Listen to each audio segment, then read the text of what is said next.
Nyeri 90.9, Eldoret 96.7, Nakuru 96.0, 102.5, Kisumu, Mombasa, Mwambaje 87.9, 94.4 in Nairobi. Thank you very much for tuning in to The Situation, Kenya's biggest conversation. We want to look at what we expect to hear from Ukur Yatani this afternoon.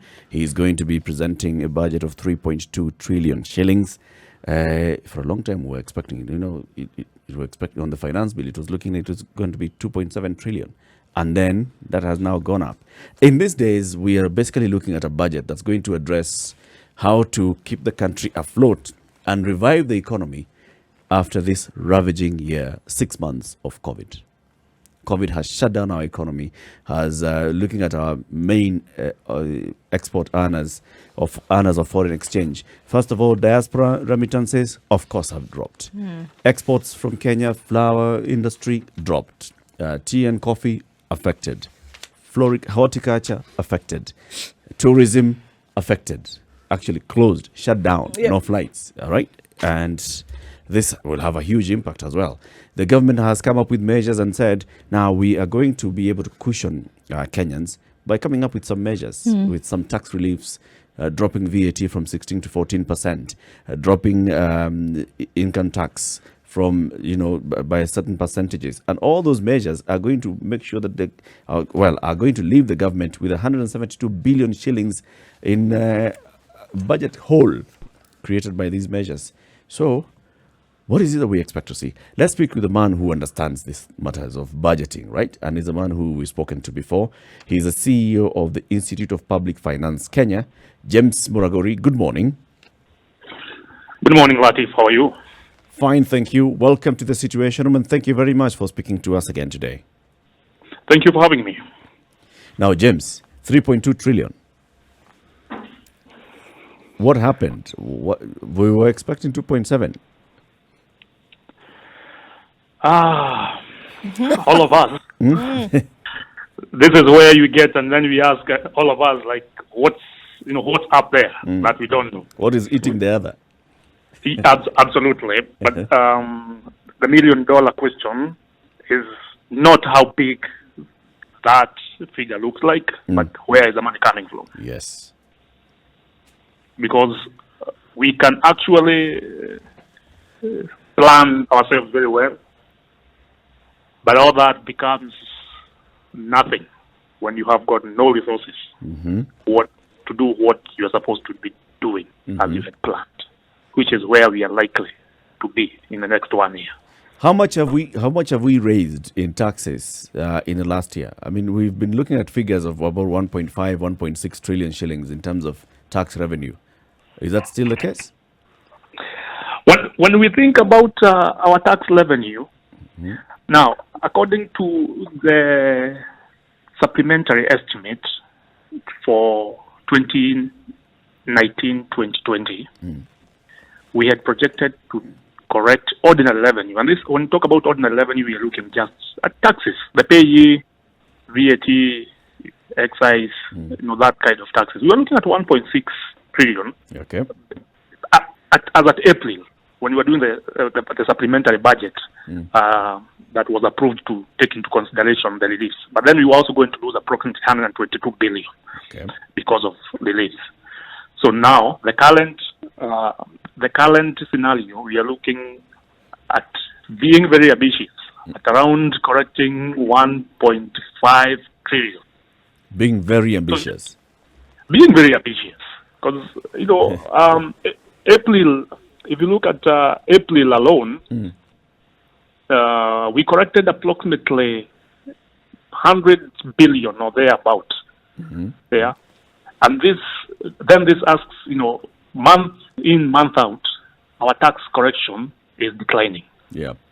So we cannot meet our correction targets. Yes. And now we already have a situation where many of the sources of that direct tax are already not able to even pay that money. So we are talking about people who have lost jobs, so payee out. We are talking about companies that have basically shut down, so the level of income tax that they pay also reduced. We are talking about all these other effects on the economy will have a huge impact on the collection of taxes. Absolutely. Huge effect. Going to have huge effect, and we must be prepared. And of course, we are at a point where we prepared the budget that did not, reflect the reality. From where I see it from, I feel this budget did not reflect the reality. Well, so let me take you for example. In the budget preparation process, in February, when we were setting up the budget policy statement and Parliament was approving, we targeted to correct 1.856 trillion. That was what was approved by Parliament in February. Already unrealistic. Then, come April, we are already planning to correct 1.6 trillion. In fact, what Parliament has approved on Tuesday when Parliament sat, they approved revenue targets of around 1.6 trillion. But also in the report, they note that actually getting to 1.5 trillion is extremely high ambitious in the report. So why approve? Okay, anyway. Oh, yeah. Right? So that should tell you that we already... Why tell someone, I doubt you can afford this shoe, but... Yeah. Take a more expensive one. And that should also take you to actually our expenditure is 2.7 trillion. So we are sort of saying that our revenue is 1.6 trillion and our expenditure will be around 2.7 trillion. Yeah. Right? Meaning that you have to borrow. A lot more than 50%. Yeah. And then our expenditure has not changed between February and now as Parliament approves this. Because in February, before the COVID pandemic, we had projected our expenditure will be 2.7 trillion. 2.738 trillion. Now, as we approve in June, we are saying our expenditure will still be 2.71 trillion. Like we've reduced with like 20 billion only or so. Right?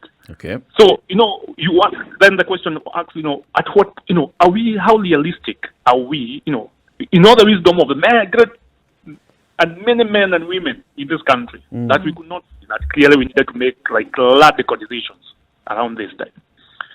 Because what I keep saying is that we are not in an economic crisis. We are in a health crisis because we were already in an economic crisis before the COVID. So now this is health compounding on our economic crisis. Yeah, now you can imagine now the mess that we get ourselves into.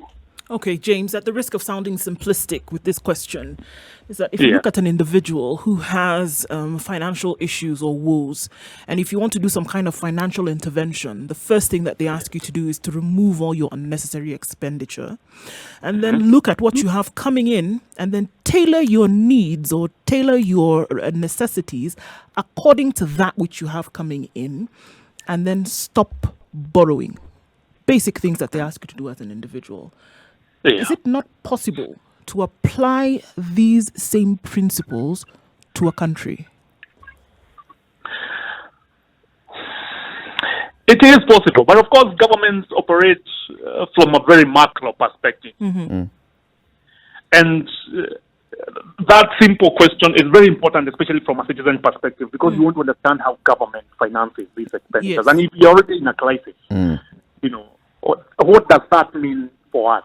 So first of all, it would have been to cut all unnecessary expenditure. Yep. And which we've really tried, for example, between March and April, the government, flows all travels, for example, trainings, all those, domestic engagements that do not have an impact in productive economy. Correction, James. The government did not stop them. COVID did. COVID did, government froze. Yes. It works. So that started from that. But then we ask ourselves, what then would be other potential sources of expenditure that we can completely reduce? Because we needed to reduce our expenditure so that also we reduce our borrowing. Because when we think about the amount of money we are going to spend alone, because we have to borrow, we are going to spend alone on interest payments. We are looking public debt service expense alone, around 900 billion. Hey. So we are going to correct less than 1.5 trillion. And 900 B goes to debt. Absolutely. It sounds really close to a trillion, that one, huh? Yeah, like out of the nearest 10, it's a trillion. Out of every 15 bob, you need 9 shillings goes to pay debt. Absolutely. Now you can imagine where we are. So and acknowledging the CS Finance, of course, when he took over, he acknowledged that we actually were in a crisis. But I don't think he's done anything to support, getting us out of that crisis. Because I would have wanted to see from where I sit that we've, not to sound very simplistic from a public finance perspective, but radical measures, for example. And these radical measures would include, like we were going to get into a firefighting mode. We know we are burning. Where is the fire brigade? Where are the men and women who are going to go up the ladder to pull out the fire on the 16th floor? And this would demand, like, we were going to completely look at what is unnecessary expenditure. Yeah. We know if a building is not falling, why do we have to paint it in this financial year? True. That for me would have been the question. Yeah. I mean, I know I have an office, but because the office is not falling apart, structurally it's fit, sound. It's not leaking, then I don't have to put a new coat of paint. So that expenditure would be out. Because if you find the paid buildings and management, maintenance is also a huge cost of public expenditure. And, when you take across the country for 7 counties, for example, and I'm taking the national government component of it, you start asking, which are these buildings, we are picking up.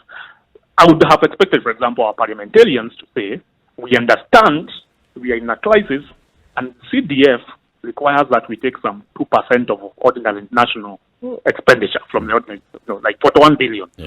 We are going to cut this to 20 billion so that this money can help reduce our... But in politics, that's completely different arithmetic. Because we want to be the billboard, for example, and stuff like that. Actually, the argument will be, look at CDF as a development fund. That's it. You're right. You don't want to reduce the development. Exactly, but we're going to build else. But don't cut development. But development is going to do classes for children who are not there. Yep. Who are not in school. That's what I wanted to look. So you're asking, this development, where can we take this money? Probably we need to buy more PPEs, more protective equipment for health workers. Yes. Because we are saying, the president and the council of governors, for example, they met and they said we want 30,500 isolation beds. But no one told us how much it's going to cost us or where the money is going to come from. Yeah. Right. And because Parliament has already made a decision, and of course now my desire is for example, Kenyans to understand that the point where we are, the ship has already left the harbor. It's gone. So even today, we will be busy discussing the budget, but there's nothing that the CS for Finance can do to change anything. It's done. So it's already approved of Parliament. It's done. Parliament has the final say on the budget. And because we adopted the report of the Budget Committee, it's now sealed. We are waiting for what we call the appropriation bill, the law for the president to sign. On how the money just starts getting spent. Now, from 1st of July, how do we start spending the money? So nothing can change between now and 1st of July. It's done. So but the PS will come today in the afternoon and make pronouncements. So and this is... Go ahead. It's an exercise.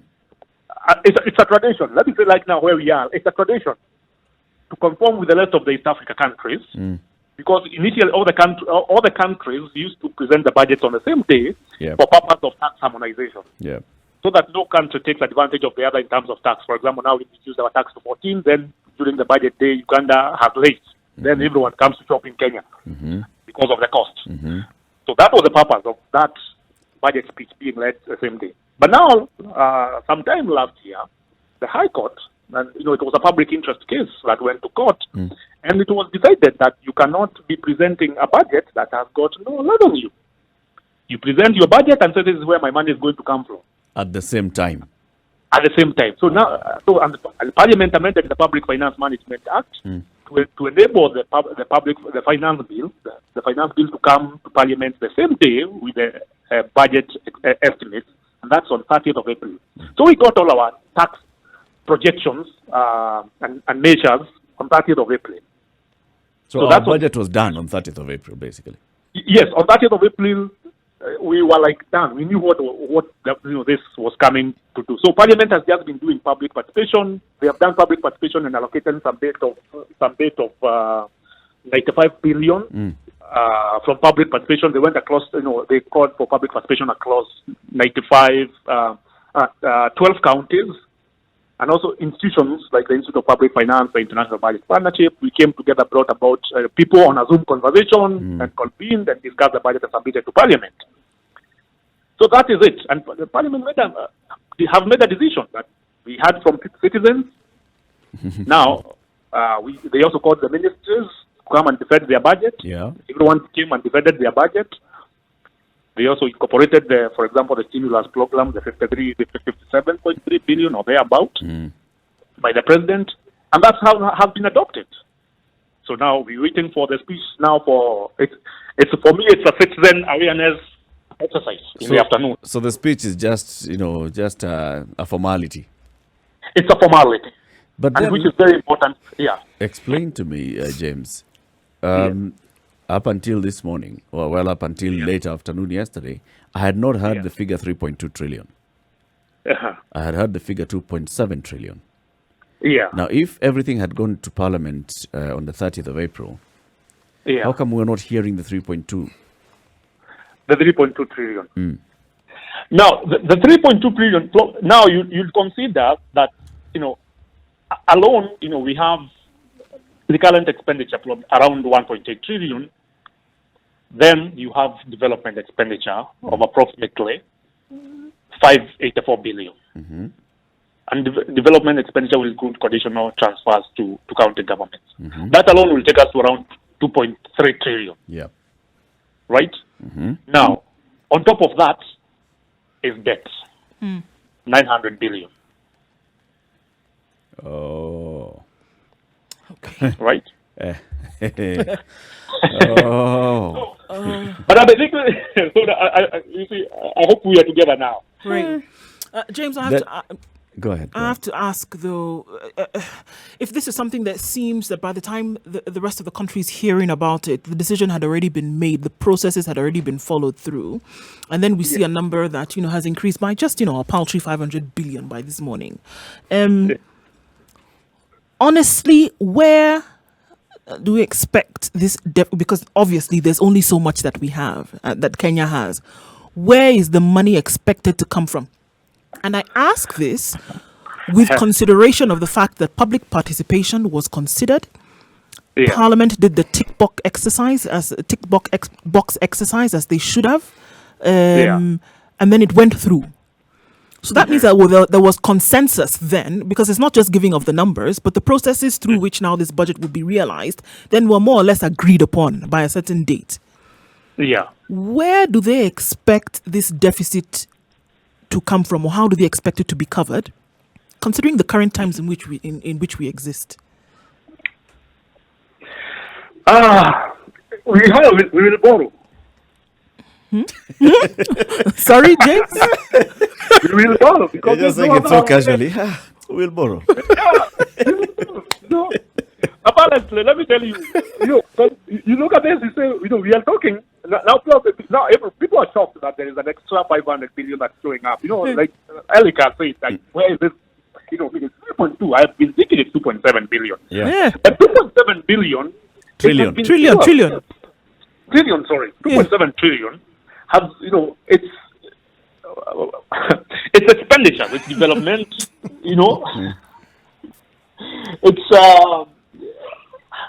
development, it's county equitable share, it's equalization fund, it's pensions, But then you have to take into consideration that the other part has to be borrowed because we don't have the capacity, and we are actually likely to borrow more.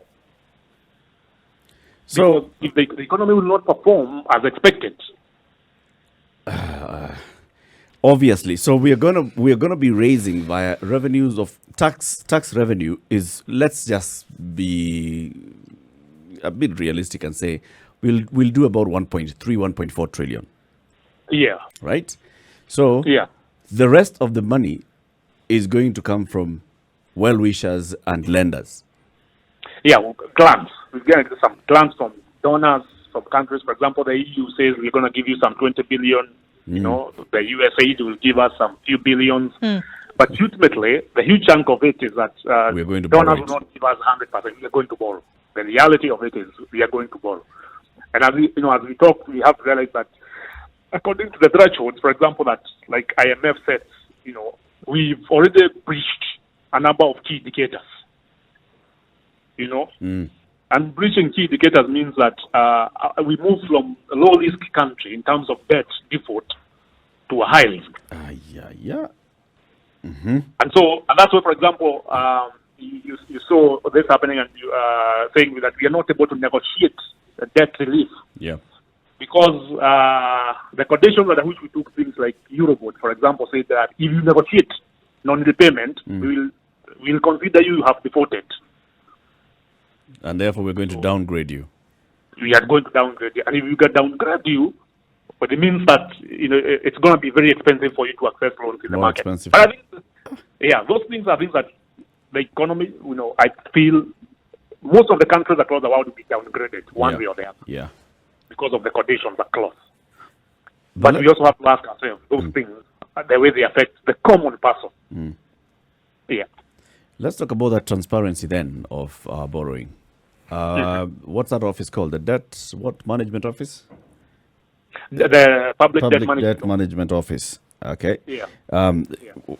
We have heard many people like you and others saying the public debt management office should have been a very independent, sort of autonomous office. Yes. But it's still here, controlled by the National Treasury. It's not well-resourced. It does not even have enough people. So we're basically talking about the transparency of our debt regime still being put to question. The 900 billion that we are paying, there are questions that arise in what is it that we mortgaged ourselves with to get these loans. Now we are talking about borrowing another insane amount of money in the next financial year to just meet our budget deficit. What should we expect from the debt management office? I mean, what kind of checks and balances should we expect to see? Now, the debt management office, which is relatively, new office, I think for me is, Parliament has to strongly come out to support the office itself. Try and separate it. From, insulate it from the politics, the normal politics of, let's say, Treasury for that case. Okay. So that they can be able to give an independent opinion, right? It's, for example, you're in a point that, let me give you a classic example of the Commission for Revenue Allocation that makes decision on how money is split makes recommendation on splitting money between national government and county government. Yes. It's a very independent office. Yeah.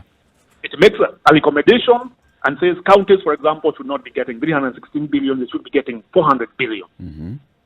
Right? We know it's there in public. When it goes to the Senate, now we understand now that's a different level of politics, for example, because politicians have to do their trading. Yeah.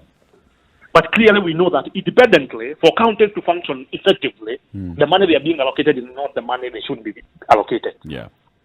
That's a scenario that we know that we would want to see that the public debt management office being insulated from. That they can tell us clearly and tell us that we should not be borrowing this money. Yeah. We should borrow this money. And then they leave, because the decision to borrow is a parliamentary decision. They leave it to Parliament. If Parliament decides to authorize more, then we can put the blame to Parliament. On Parliament, yes. It's Parliament. But right now, as it is, the debt office is hidden somewhere within Treasury. So we take this all decision that's been made and we say, it's not our Treasury, but we know the law of the debt office. Yeah. Because the technocrats there, great men and women who are seated in those offices and who we have the pleasure of interacting with. But why do we keep calling these people great men and women all the time, and yet we still keep questioning their decisions? I mean, we've got to strike a balance here and say, look, if every year we are questioning their decision, we are saying here, it's not. Let's not blame squarely. Let's not lay the blame squarely on Ukuri Atani. Let's say that the officers in the National Treasury are the ones who've told him, look, let's present a budget of 3.2 trillion shillings this year. Let us raise our revenue projections to 1.8 trillion shillings, knowing full well that we are never going to be able to reach this. They're the same brilliant men and women who have been borrowing left, right, and center. Why do we still want to keep them brilliant? Call them. Civil servants, like this is what I'm saying, these are great guys, is because these guys have not changed from the Kibaki government, for example. They are still the people who are running our economy when President Kibaki was in charge. But years later, because they're still the same people who are there, it's very right that we ask. But their greatness when our economy moved has not changed. So we are asking, what changed? This is why we're in a crisis. It's the politics. It's poor politics. It's bad politics. Because, for example, when we said we wanted to deal with the big four agendas, we've not allocated. So we come, in politics and we say, we're going to have these four agendas is what we're going to pursue. Yeah. But we have not costed them, for example. Yeah. We did not cost. We just thought this was going to be popular. But also we understand that the reason why we're in a crisis is because it's not about the civil servants. Yeah. It's about the externalities and having what we call a contractor-driven budget. Yes. So because I'm a contractor and I have seen there's a potential that we can do a load on top of Spice FM offices, I go and deal with my political class, and then we agree that actually there is need for us to do that load on top of that office. So we have to compensate Spice FM in the first place. Yes. But I'm also the person who owns Spice FM. So I know. It's yours. Right? Yeah. So it's not that the country needed that load on top of Spice FM, for example. It's James who needed money. It's James who needed money. And because I am able to pull my clout within the system, then I affect. And this also, it's one form of increasing inequalities in the country. Because potentially, once I recoup my investment of the building I built, there are some people who relied on Spice FM being a functional institution. Yes. Now they are jobless. Yep. They've got no livelihood. So we push them more into poverty. And considering our last census reports indicated that probably some 12 million households live below poverty line. I mean, that's a huge chunk of Kenyans. That's 6% of Kenyans. Yep. And that's why you see our budget. So it's not about the civil servants. It's about the externalities. And this is what we need to. How do we isolate the debt office? How do we isolate the budget office? And remember, our national treasury is the police, the judge, and the executioner. That's what we also need to understand. It's everything. So the blame here then moves from the National Treasury and goes up to Harambee House and up to State House. Yeah. I mean, it's a politics. We're going to pick it up and say it's a politics. And politics will run across, including Parliament itself. Parliament cannot insulate itself. Yep. Because they are the representative of the people and they can't be able to question that. And if they don't question, then it becomes extremely very difficult for an ordinary citizen to question that. James, let me ask you a question. Hypothetically speaking, purely hypothetically speaking, how could we get out of this quagmire that we're in? Change the politician? First of all, no, we have to accept. Does the political class see that we are in a problem? If they don't see that we are in a problem, then it becomes extremely very difficult. We have to make radical decisions, and we have to take very painful decisions. In the coming few days, I mean, we are not very far off from a troubling economy. Let me tell you. What kind of pain are we expecting to take? Including, for example, civil servants retrenchment. What's our level of wage bill at the national level? It's inevitable. And for example, we foresee, our pension bill is increasing. It's now you're talking 119 billion every year. That's moved just 3-4 years ago from 90 billion. Now 119 billion. It's going to increase further. Those are some of the painful decisions that have to be made. But if we start from that first point that you said, let's question whether the political class can see whether we're in a problem. I think let's take a break. First of all, take a breather, take a look at weather and traffic, and then we'll begin from there. Because the question that City has asked is actually now the main part of this conversation. How do we get ourselves out of this quagmire? The point is we are getting into it deeper and deeper, and we must get to a point where we say, stop, clutch on or some straws and start climbing up. How do we get ourselves out of it? James Muraguri is the Chief Executive Officer of the Institute of Public Finance Kenya. He's breaking down the budget-making process, the thinking of the budget that we expect to hear from the National Treasury this afternoon. 3.2 trillion shillings, where is that money going to come from? Where is it going? Where is it going to be spent? And does it make sense? Does it not make sense? And then, what do we do about it? Yes. And this is how we get out of this. How do we get out of this quagmire? Why? Because if there's a process of getting us into the quagmire, and it's people who understand financing who have helped to get us into that quagmire, surely they must understand where it is that they may have gone wrong and what can be done to remedy the situation. Just basic logical thinking. So they're the same ones who have the solution. They ought to have the solution. That's why I said purely hypothetical. Yes, this one gives you the freedom to say all manner of things without it being imputed that you're actually trying to point fingers at individuals. So, Right. hypothetically speaking. And James, you started by saying that the first thing that we do is ask ourselves, does the political class accept that we are in a problem, right? Absolutely. How? What do you think? From where you sit?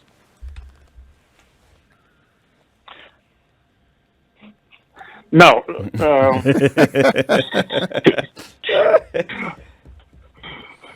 as difficult as it gets, first of all, hypothetically, you realize that in this budget, for example, with good intentions, withstanding, we have a new set of programs that have been introduced and funding, like Nairobi Metropolitan Services. Yep. A brilliant idea to improve, the conditions within the city, and we have allocated 28 billion.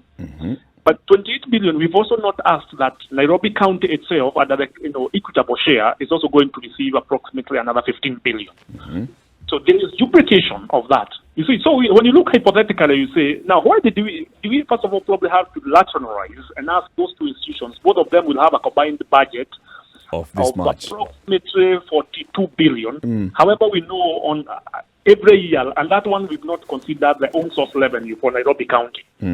Because Nairobi County also collects its revenue. So if you look at Nairobi County for the functions under which it's been delegated by the Constitution, we'll have approximately 50 to 52 billion to spend within the next 1 year.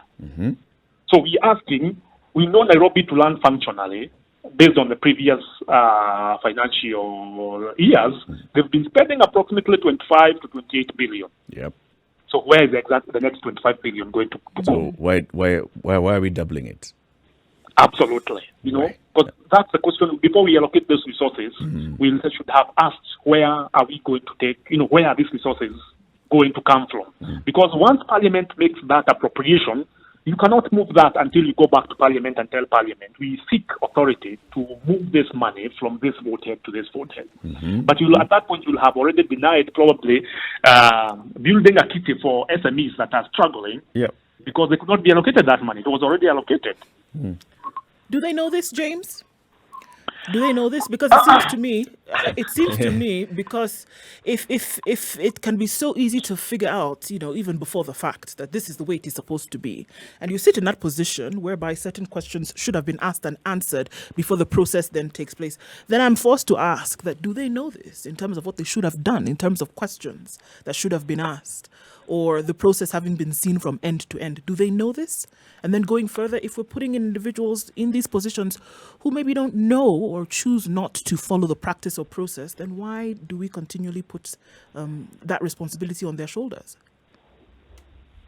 Hypothetically, I can't breathe. That statement has been synonymous with us, for a long time. So you have people, or you have a system that has put its knee on your neck. But intentionally, is to ensure that you can't breathe, you can't talk. And so we are allocating these resources with who in mind? Is it service delivery in mind? Is it rewards to political cronyism in mind? Those are the fundamental questions that we need to ask. Is the intention, really for the purpose at which should be as envisioned is the intention noble? Absolutely. That's the question. So the political class will make this decision, right? And they'll come up and say, all right, let's create the NMS. Let's make sure that we resource it adequately. Yeah. But our very brilliant people at the Treasury are the ones who ask these kind of questions, are the ones who advise, they give this kind of advice. Yeah. Now, and I keep going back to, once you've given advice the first time and you see it has not been heeded, you ask a question the second time, it hasn't been heeded. A third time, it hasn't been heeded. And you still sit back there and you say, me, I'm a very brilliant person. Eh? Let's blame the politician. I don't buy that. I think you also ought to take part of the blame. Yeah. I want to ask a different question, James. What we have seen our so-called brilliant people doing, is this what you call deficit financing? Yes, to a greater extent. All right. Do we know of any country, or do you know of any country in the world that has actually developed through this mode of financing? Most of the countries do. All countries have debts, but each country has its own unique situations. We can't do any comparative analysis and say that we're going to compare ourselves with the US, with Japan, with Rwanda, with South Africa, because we're asking ourselves, for us, for example, those countries, the US will send us their iPhones and their Boeing planes. What are we sending? What are we selling? Garments from Athi River. Coffee, flowers. Coffee, right? Yeah. But you look at our current account deficit. If you look at what the Americans are asking in the free trade area comparison, they're going to take over everything. We're going to find literally like deficit. We're going to have ship everything out, and they're going to bring everything in, and us we are taking nothing. So that's it. Because they have something, they can take debt because they have something. They are trading. Our coffee alone, our export market is very minimal. It's very minimal. We have our foreign exchange earners being tourism, which gets hit up by conditions, circumstances, and goes to its knees. Our coffee and tea, weather changes now and then again. We are saying there are not even bonus for coffee farmers. They are crying, But the American economy, because of it's a service oriented, it's a goods oriented. They're exporting across the world. They can afford to take trillions in debt. We can't afford. With such a small economy to continue thinking that we can finance our country throughout on debt. Yeah, it's where it comes. We have to ask very hard decisions. So now you actually have brought us back now to that point of where you're saying we've got to get to a point where we're making very hard decisions, and some of them are going to be painful. One of them that you said was we are going to get to a position where we are rationalizing our public service. And this is basically saying that we cannot afford to employ this number of people in government, so we're going to have to let them go. That's a painful decision. It is. What other painful decision are we likely to find ourselves having to make? For example, one of the things is this year we should have been a year that's deliberately we do not commence any new development expenditure. We should have been focused, for example, on completing like massive stimulus projects to finalize any existing development expenditure. So that we can honor the commitment. So we are starting we have new projects being planned to start, but instead of putting money into the contractors' hands who are already working so that they can massively employ people and take up more labor, we won't, because we have to split our money. So a project that would have been completed probably in 2 years ends up being completed in 3-4 years because we're trying to split. We know it's very important for development expenditure to be there because it stimulates the economy.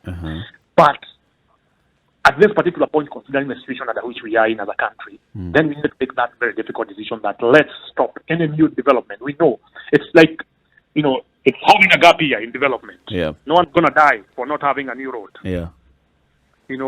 But, somebody is going to probably get kicked out of their house. Central Bank governor said that in June, he expects SMEs to close shop, and people are going to lose jobs if we don't act as fast as we can. So stimulate the economy. We should have asking ourselves this money for development, but probably we need approximately 100 billion, 200 billion fund for SMEs, a guarantee scheme. So and we are going to put approximately 300 billion on development expenditure. Why don't we rationalize that and say, now let's first of all deal with the SMEs, the restaurants, the barber shops, the eateries, because they employ massive. I'm just going to think out loud here. This is not a question to you, James, but you can respond or you can say something. I'm just thinking our government is actually being run by people who have experience in the national treasury, who have experience in budgeting. The people at the national treasury, the senior managers, the PS, they are not new to this. The people in State House, the president, the head of public service, they are not new to this. In fact, the president and head of public service were minister and PS in the treasury. So when we now say that political decision making is impacting on the decisions that would make sense, I'm getting a bit lost. I'm wondering, where is the disconnect? Because there's a huge gap here. There's something that's not right. There's no way you can tell me that people who have run the treasury go to State House and then they're running the country as if they don't know how the treasury runs. Especially when we have an example of somebody else who had run the treasury and then went to become president, and we saw him doing a pretty good job of managing the economy.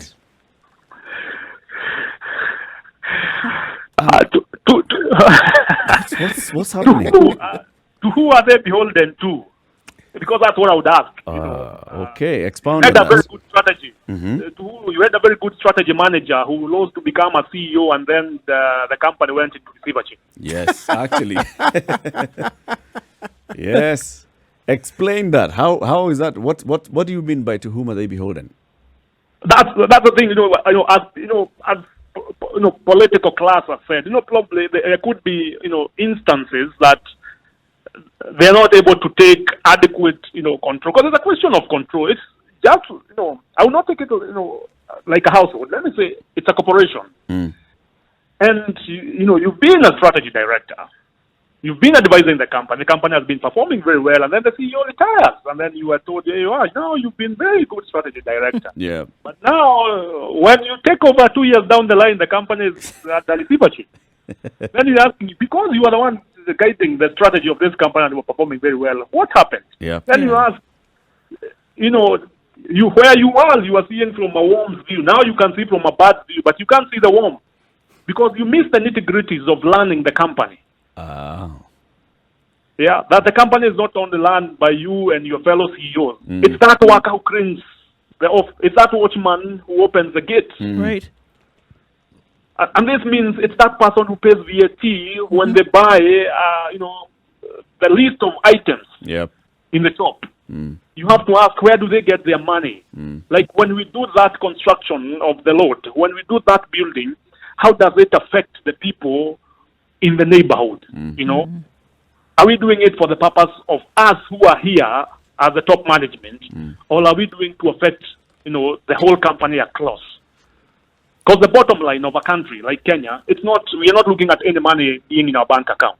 We are looking at the well-being of each and every person in the country. I think that is what it would be in an ideal situation, James. Isn't that the case? Ideally, that is what it should be. It should be that those in positions of power then who influence how money is spent in a country, for example, should be beholden to the citizenry. But unfortunately, it seems that it's the absolute opposite. I don't even think it's such a far cry So from... to whom are they beholden? Themselves. I can't breathe. Yeah. They're It's beholden a up neck. to themselves, it seems. It's a knee on the neck. Yeah. Right? Because that's what I'm saying. When you think about it, then you ask, do the person on top think about the person who lost their job? Exactly. And how they can get back, to that job? Because they are only at this particular point, they say, are we investing, for example, properly in adequate training our police force, for example, so that they don't brutalize the citizen? Right? It's in times of curfew, and then we've invested heavily on armory, but no knowledge on how to handle those people, right? So the question we're asking is that, ideally, as we said, is that we want to see, the system being cognizant of the fact of that person who pays that VAT, because they might not have a pay for payee, pay as you want, but they'll have a component of paying that tax. Yeah. But they also want to feel the benefit of the economy. But if you are beholden to only the people, for example, who pay billions in corporation tax, the people who do campaign financing, for example, their interest is just a return on their investment. If my return on investment was to finance you to be in a political office, I don't care about the other people because I need a return on my money. Yeah. Right? And this is, citizen awareness then would demand that, we want to ask, also from not only the national level, but also at the county level, we want to ask our, the governors. As a citizen, I want to ask my governor, really, like why you are correcting this business permit, but you still have to pay for garbage collection myself. Yeah. When I should expect that this should be sorted from the taxes that I pay, the local levy that I pay. Then I have to look for toilet facilities. Absolutely. Or even where you've provided a toilet facility, you're still asking me to pay.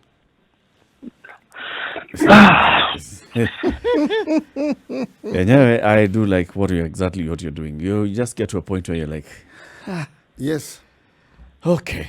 And it cuts across. It cuts across in government. It's the same thing that we are saying when we work on programs. Like we're saying, okay, we are going to roll out a protocol called home-based care, and this is how it's going to. If you've not thought to the nitty-gritty, if you don't have the warm view, you cannot see that this is what it means by telling people stay at home. If you cannot see that this is the import of your decision, then it doesn't matter. You'll just have a very good paper, but it'll always become a cropper. It's just failing, because from the very beginning, you were not thinking about the people. What's going to give, James? What needs to give? At some point, you hit the wall, and it's either you turn back and figure out what needs to happen so you don't hit the wall, or you push through the wall. So what is going to have to happen for this to change? Because unfortunately, we can look at it and we can lace it with some humor every now and then and say, all right, we'll borrow and we'll, get beyond it at some point. But it cannot continue like this year in, year out. Get to the point whereby you'll be on your knees and, the furthest you will then go is flat on your face. So what has got to give in order to turn this around? Let me first of all start. Alec had mentioned something very interesting about home-based care. But when the government is proposing home-based care, we also need to start thinking about unpaid care work, what that means. And unpaid care work means that somebody has to stay at home. If we are nursing you as a COVID patient, as a family, somebody probably will not go to look for employment, to keep checking on you because you're in isolation and you need to be given food and to respond in case there is an emergency, in case the situation deteriorates. So that's unpaid care work. And it's a responsibility of government to start. I was asked to have considered that, encourage people to consider home-based care, but there will be compensation because those who go to the hospital, the government, in public facilities, government will be paying the hospital facilities. And we have these loans from World Bank and whatever in terms of managing our facilities. So incentivize that, say, if you go and, you diagnose to be positive and you have to be in the house and your family is taking care of you, there is there's support. A cost. Yes, there's support. Yes, absolutely, because radically we have also to start asking and demanding more from government. Because we don't demand more from government, it assumes that we are okay. And remember, there's no government money. It's our money. It's our money. It's your money and money. So when you say, can you dedicate more money of that money to me, then it means that decision has to be made. On what needs to give? First of all, we've to accept that we are in a crisis. So right now we are in a health and an economic crisis. So we need to sort our health. Our budget, for example, I would have expected to see more of conditional grants going to counties in terms of health, in terms of prevention. Hospitals are complaining that people are not going to the hospital, meaning people are doing more preventive work. They are washing more hearts, so there's no cholera, there's no diarrhea because people are washing hearts. They are putting masks, and of course plus the fear of corona. So if we did more public education and dedicate those resources, then we would keep our health system safe by not taking more people to the hospital, because we've been investing more on curative. We want to cure more people instead of preventing more people from getting sick. Yeah. And Corona has taught us that now we can actually prevent more people from getting sick instead of waiting for them to come so that we give them medicine. So that one, it's an investment that I would have seen that, radically cut unnecessary expenditure, because in our budget, what we have is, let me say that we have a lot of unnecessary expenditure. Right? We need to ask ourselves, what are these necessary expenditures? Where is citizen action, for example? People, participation. And of course, we need to tell the National Treasury needs to do much more public participation out of Nairobi, because its public participation is enshrined in Nairobi, just here in Nairobi. And that's it. And then call for people to send emails, which is very good. And very James, in reality, is it really public participation? It's tokenism, public participation. Got it right, yes. Yeah, so that's what needs to give. Cut unnecessary public expenditure, face the hard truth. Face the hard truth. What are the unnecessary? Because you find, we got to a point where we have a contingency fund that's supposed to have a permanent capital of 10 billion. But when the corona showed up, there was no money. Yeah, and there was a contingency fund.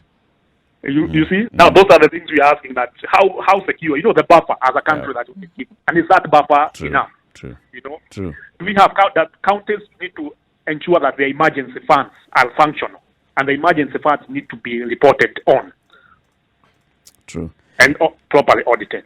James, thank you very much for speaking to us for the past 1 hour and breaking down this and helping us to understand the budget-making process and what we expect to see and what we expect as citizens to do as we go forward. What I'd like to ask you, James, before you leave, do we as a country have reserves? Of what?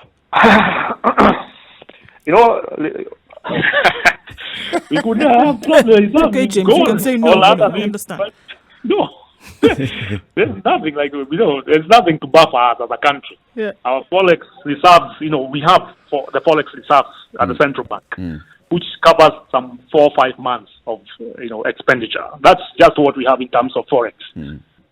Yeah, and just managing our forex reserve. Boy. James Muraguri, Chief Executive Officer of the Institute of Public Finance, Kenya. Thank you very much for speaking to us. Have a good day. And thank you very much for having me. Have a good day and stay safe. Thanks so much, James. Thank you very much for making the time, James. Thank you. Much appreciated, Asante. Hey. That's all I can say. They told you no. Hey. And in fact, he has brought up a very, very good issue on this thing of home-based care and compensating the person who's taking care of the person who's under home-based care. Because the government has not said, we don't have money. They are saying we have run out of beds. So, we are going to give you the bed. But instead of compensating healthcare workers, a very expensive healthcare worker, just compensate a domestic worker. To do that. To do this job.